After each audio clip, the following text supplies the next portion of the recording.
Network Interference is produced and distributed by Lunavox. Lunavox, that's the name we came up with. Please stand by.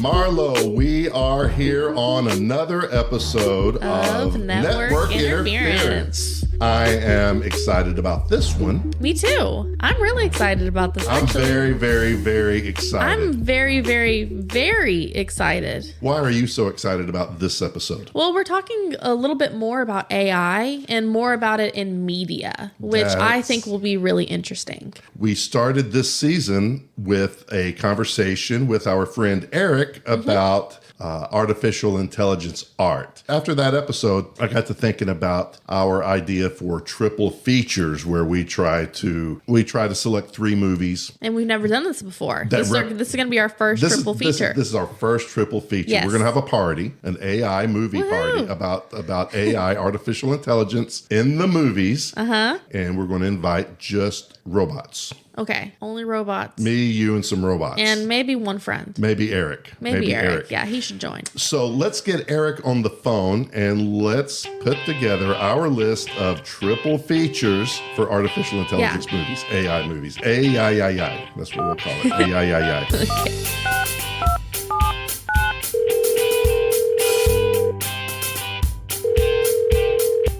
Hello, Eric. Hello. This is Shane. It's Shane and Marlowe. Oh, Shane and Marlowe. Shane Hello. and Marlowe. Hi.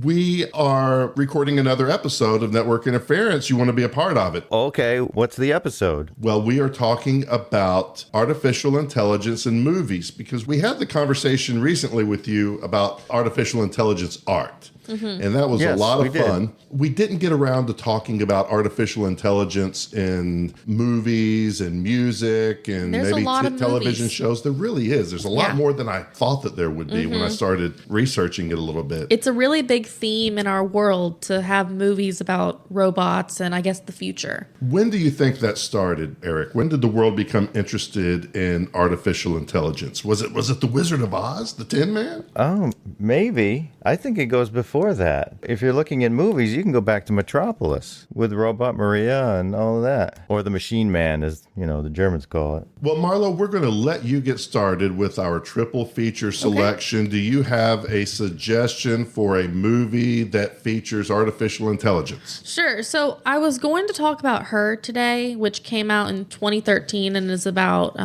Who is she? her. Who is she? Well, it's just a movie about a man who falls in love with artificial intelligence. Oh. Yeah. It was really good. I liked it. Oh, you've seen the movie. I've watched it in the past. It's just been a bit since I watched it. It got great reviews, and I mean, it was a simple love story in my mind. However, I chose to talk about another movie. So I ended up watching Westworld, which was directed by Michael Crichton and came out in 1973. Westworld from 1973. Yeah, that's an early one. That's a good one. Yeah, and so it's about a high-tech, immersive amusement park for adults where you can pretty much do anything you want, and it's filled with robots. There's just violent robots in an amusement park. So when robots in this world They go wild. The robots go wild. Yeah, robots go wild. Basically, that's what Westworld is. So it's a big amusement park Yes. for adults to interact with humanoid type robots. They look, you can't even really tell. And so, there are a lot of parts in the movie where one of the main guys will shoot a robot and he'll be like, did I just shoot a human? Because they look so similar to humans. But yeah, I really liked the movie. I've watched the series of Westworld, but I thought that the movie was just really good. And it had Yul Brynner as the bald-headed, Yeah, the cowboy with no name and no hair. He was the Man in Black, wasn't he? The Man in Black. The Man in Black, That's right, yeah. the Man in Black. Have you think. seen that movie, Eric? I've seen the original Westworld a long time ago. I was a young kid, so, I was into science fiction. And this, it was like a lot of Western stuff going on in the movie. But, when the robot comes out and his face falls off and all that stuff, that's great. Oh, yeah. Yeah, it was actually pretty scary. So one thing that I noticed was like a big theme in it was that technology is moving faster than we fully understand it. They talked about this a lot where they're like, oh, we don't really know how the robots work, but they're doing good. But obviously they're not doing good because they end up taking over the park and killing multiple people. And so it's like these scientists don't even really know what they're working with. They're letting these robots run wild in this amusement park without knowing what's happening. And I just think that's interesting. The dinosaurs in Lost World. Yeah. That Michael Crichton also created. Yeah, exactly. So how does it compare to the recent television series on HBO? It talks more about the AI and their perspectives rather than the human perspective. And I think that is really interesting about the show. A lot of the plot lines involve the robots, especially like the women robots. Oh, so some of the story is about the life of the robots themselves? Yes, exactly. And from the point of view of a robot. Mm-hmm. What's different between the movie and the show is that in the show, the robots are starting to understand that there's something going on, that there's something up with them, that why am I repeating the same day over and over and over again in this amusement park world? The robots are starting to question their reality. Yes, they're questioning their reality, exactly. And that is what is causing the most issues with them choosing to like riot. What would you expect? The robots go on strike. Yeah, I really like the show. I think it's good. However, I really like the movie. I would say that I enjoyed the movie a little bit more. So I liked it more when it was in the Western environment. You like the cowboys and the horses. Yes, it was so fun. And then like at the very beginning of the movie, all of the characters were so giddy about going to Westworld because they were like, oh, it's just like when I was younger playing cowboys and Indians. And I mean, even though they're just actors, but like the actors were having fun being in bar fights and drinking whiskey and riding on horses and stuff like that. Like just doing it's just a regular Western. Saturday night for me.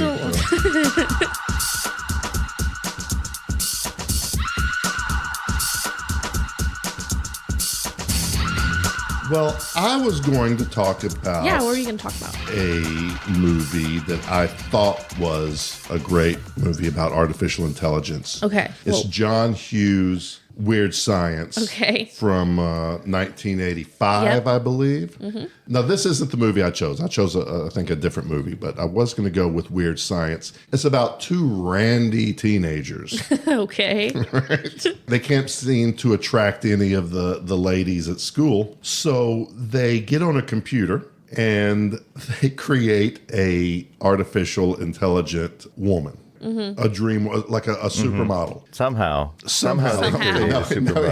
No, with their computer, yeah. Now, that is really every teenage boy's fantasy. That's why that movie was a hit. Yeah. It was great. That movie works at the poster. Mm-hmm. The concept totally works. A lot of boys could relate to that fantasy of basically creating an artificial romantic partner. Yeah. I don't think John Hughes had ever used a computer before. Okay. Yeah. In John Hughes' mind, a computer was more about, I guess, sorcery or magic. Okay. Because they create a woman. I'm not sure what material they use. I'm not sure what she's made of. Uh-huh. They never say. Is she flesh and blood or is she plastic? Like metal or and metal? Plastic. It's magic. Okay. Right? She just appears out of the closet after they push a few buttons, and I think lightning may strike their computer or something. Eric's seen it more recently than me, so it doesn't make sense. I'm not sure, but in John Hughes' mind, computers are mystical, magical, mysterious things. Like when the missile comes from the ground and goes through the house, the piano goes through the chimney, and all this crazy stuff. Yeah, and she snaps her fingers, and some of the cast members from the Hills Have Eyes and Mad Max franchise movies show up. Yeah. And how does a computer really do that? Weird. Because there's no fancy computer work going on in this movie. The movie was all about throwing a party, trying to hook up with your schoolmates, getting drunk and going to the mall and driving around in fancy cars and going to blues bars and acting like an idiot. There were no scenes with them studying in the laboratory or at the library or, Like, how did they know how to do that? Who knows? You either go with it or you don't. John Hughes wrote these scripts in a weekend, all of them, seriously. I think he wrote The Breakfast Club in 3 hours. Really? Yes, Wow. yes. Huh. And I think he wrote Weird Science in about an hour and a half. And that's how long the movie is. Right? Yeah.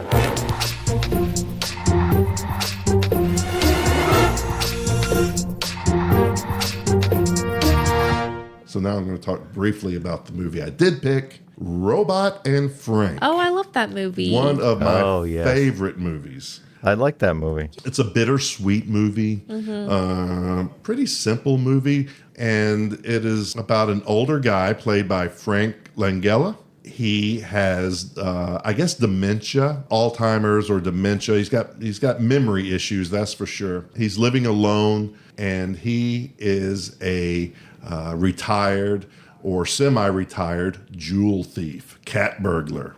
And his son gets him a robot, a health aid robot, to live with him and make sure he takes his medicines and cooks healthy meals for him. And once Frank realizes that he can teach the robot to perform tasks, he enlists the robot as his new bestest friend in the world. And they go and rob some local households, a bit of a jewel heist, a local jewel heist that doesn't turn out too well for him. I really adore this movie. It is sweet. It's so sweet. The relationship that Frank develops with this robot that he hates at the beginning. And it's really sweet, and it's all about memory and losing memory and how important that robot's memory became. It got me thinking about how artificial intelligence can be a benefit to our lives. And you start losing your memory, it's kind of nice knowing you've got a phone in your hand that you can tell Siri to remember things for you. Yeah. Their relationship through the whole movie, I thought, was very well developed. In terms of the robot being a machine, and him talking back to the machine, more so than other movies where the robots are like really creepy and you can't figure out what's going on with them. But this was just like a robot, and it was just a sweet little robot. I'm thinking Avengers: Age of Ultron, right? That's a villainous artificial intelligent robot, right? A lot of them are. And the robots in a lot of these movies start believing that they are real. You go all the way back to Blade Runner. Yeah. What are they called in Blade Runner? Replicants? Replicants. Yeah. So the replicants in Blade Runner are humanoid, artificially intelligent robots, right? And they don't know that they are robots. They actually themselves believe that they are true humans because they have memories implanted in their systems, I guess, right? They're programmed. They're programmed to have these artificial memories. In Robot and Frank, it's the opposite. Frank starts believing that the robot is real and has feelings and can be clever, sentient, right? Yeah. So the robot keeps reminding Frank that it's actually just a robot. And these are just memories, and it's been programmed that way. I like that aspect of this movie because that's a fresh look at it, where the human believes that the robot is real, but the robot knows the truth. In some of these other movies, maybe it doesn't believe that it's a human, but it might feel that it's superior to humans, as in Ultron, I guess. Yeah. And I think it's normal to kind of personify different robots. Like I personify my little Roomba that goes around. I'll be like, hey, little guy. Right, So, yeah, I really liked Frank's perspective like that, where he starts to believe that the robot's real. Well, that robot truly becomes Frank's friend. I highly recommend Robot and Frank. Yeah. That is my choice for this episode's triple feature selection.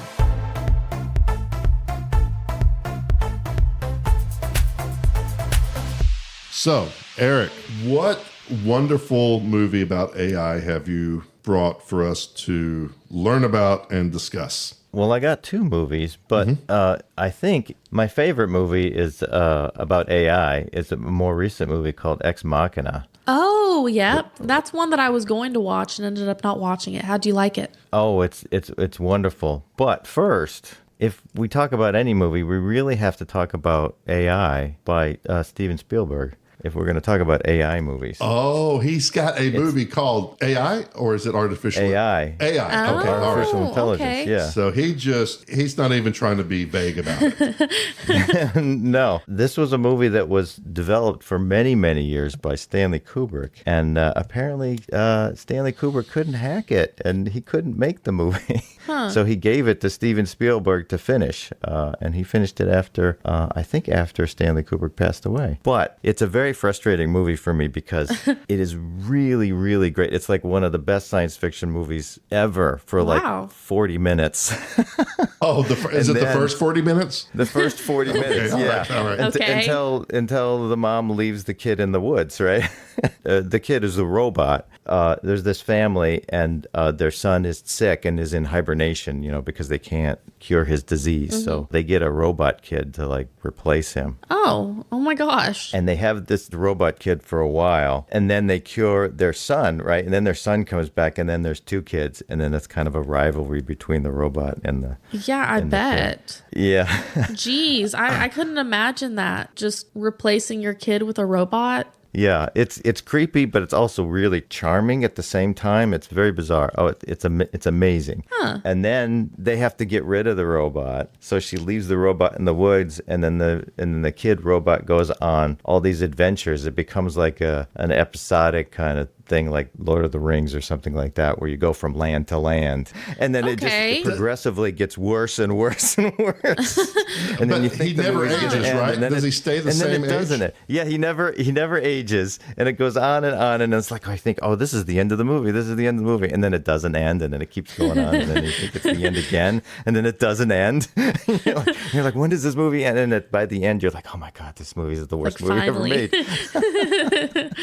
And of all the movies I've ever watched, it goes from the greatest movie ever made to like the worst movie ever made. Wow, interesting. Which is really disappointing. Kind of like But Weird that's- Science. I hear you. Well, I think Weird Silence is kind of consistent all the way through. Yeah, it's consistently bad all the way through. So what movie is going to round out our selection of triple features? My favorite movie, which I think is one of the best movies about AI, is Ex Machina. Yeah.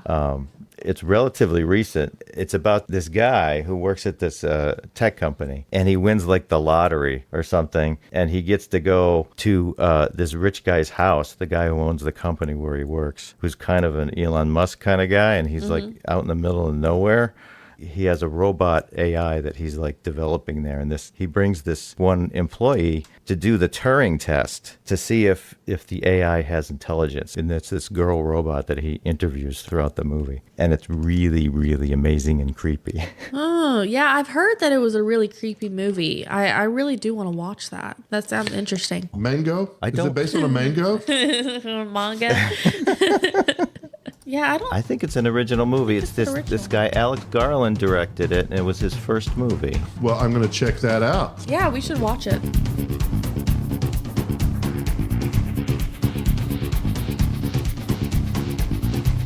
What do you guys think is the greatest television series about artificial intelligence? I know we've talked about Westworld. Is that your vote? I think I've got one that's better. You do? Yeah. Really? Yeah. I think that probably would be my vote, too. Yeah, Westworld's pretty good. Westworld? What's Westworld's your vote? What's a little television show we like to call Knight Rider Okay. 1982? Right?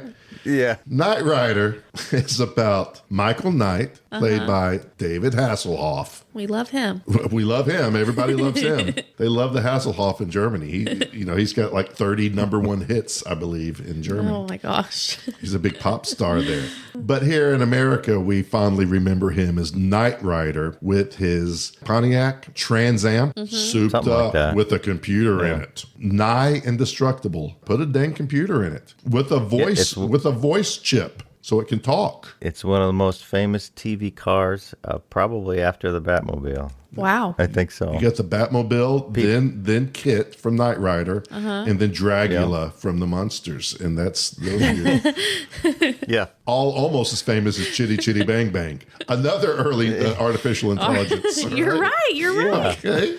Yeah, these cars. Chitty Chitty Bang Bang was the smartest car you ever seen until Kit came along. You know, it's like the Batmobile. It has like whatever gadget you need to solve the problem of the episode, you know?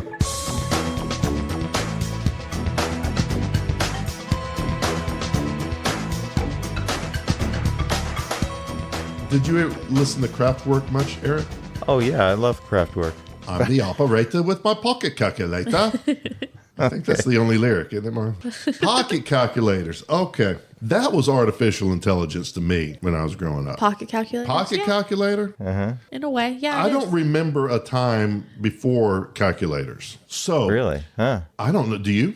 Yeah, I remember when my dad was an engineer and he worked at Corning Glass Works. And I remember when he brought home a calculator, it was really, really expensive. It was just like a hand calculator. You know, like over $100, you know, just for one calculator. It lit up and you could add stuff. It was very exciting. Wow. No, it's magic to me now. I don't know how it works. Calculators are exciting. You don't have to do the numbers in your head. I've never cracked one open. I've never looked under the hood of a calculator. Right? They've been around for most of my life, that's for sure, as long as I can remember. So when I'm in school, I guess I believe that we were studying math in case there was an apocalypse or something. Or What? I wasn't sure Oh my God. I wasn't sure what all the learning of math was about, right? We had calculators. Oh my gosh, this hurts my ears. Are we preparing for maybe a long camping trip where maybe the calculator batteries go out and we need to do some adding or some subtracting? I'm not sure. Or maybe some multiplying. Yeah. They don't want you to depend on the robots, I guess. Well, there's another kid in another school today. You know what he's thinking? Eric, would you like to know what he's thinking? The little kid in school. What is he thinking? He's going into art class, right? Yeah. And the teacher's making him do some art. And he's like, what? Are we preparing for the apocalypse? Are we preparing for the day when our enemies come and take all of our phones away so we can't make art with our applications on our phone no more? Exactly. Are we about to go to another planet where there's no internet access? I don't believe I'm going to end up at the North or South Pole, but you never know. So let's go to this art class. Might as well. Might as well learn some art just in case the phones break down in the future. Yeah. Well, when I was in school, the worst test for me when I was a kid was a spelling test. I was like, spelling test. Oh my God, you got to like, what's the memorize point? all the words, you know, and all of this kind of stuff. And it was really traumatic for me as a kid. Here's little Eric back in, when he's 8 years old, little Eric. And you know what little Eric says? Why What do are we need preparing this? for the apocalypse or something? Or are we, our enemies are going to come and take away all the dictionaries? Come on. Peter can just do that now. So, I mean, what do we need each other for? We just have computers. What? I think that's what the machines are going to say about us. I guess so. I know. I saw that movie. Those movies. Yeah, it's called I, Robot. It's where all the robots are fighting Will Smith. It's like Will Smith. He's taking on all the robots. Oh my gosh. I mean, what do we need each other for? What's the point? Eric, tell me. Come on, we're wrapping up the show. Eric, tell me, what's the meaning of life? What's the meaning of life? The meaning of life is friends and good times. Your friend could be a talking car, though. So. Yeah. We don't talk about what types of friends they are. Yeah, it doesn't matter. That's right. You put your phone. The type of friends we have does not matter whatsoever, as long as we have friends. And good times.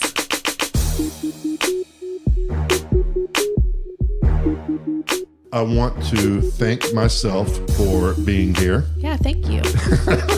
I'd like to thank myself as well. I'd like to thank Eric and myself. Definitely, yeah. And you. I'd like to thank all of Thanks us. everyone for being for here. being here for each other. Yeah. Eric, thank you so much for joining thank us you. on another episode of Network Interference. It is a pleasure for us to have you as our guest. Yes, it was a pleasure to be here. Okay. And so our 3 triple feature movies, Our they were... 3 triple feature movies are what, Marlowe? Yours was Robot and Frank, mine was Westworld, and then Eric's was Ex Machina. And which order should we watch those in? Ooh, I don't know. Start with the one you haven't seen first and end with the one you've seen the most. Or you can do Westworld, Robot and Frank, Ex Machina, because that's when they came out. Oh, yeah. wanna You go can in do that. chronological Order. So Enjoy the movies, y'all. enjoy the movies, y'all.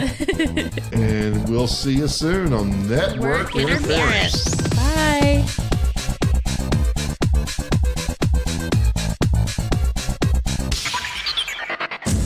Lunavox. That's the name we came up with.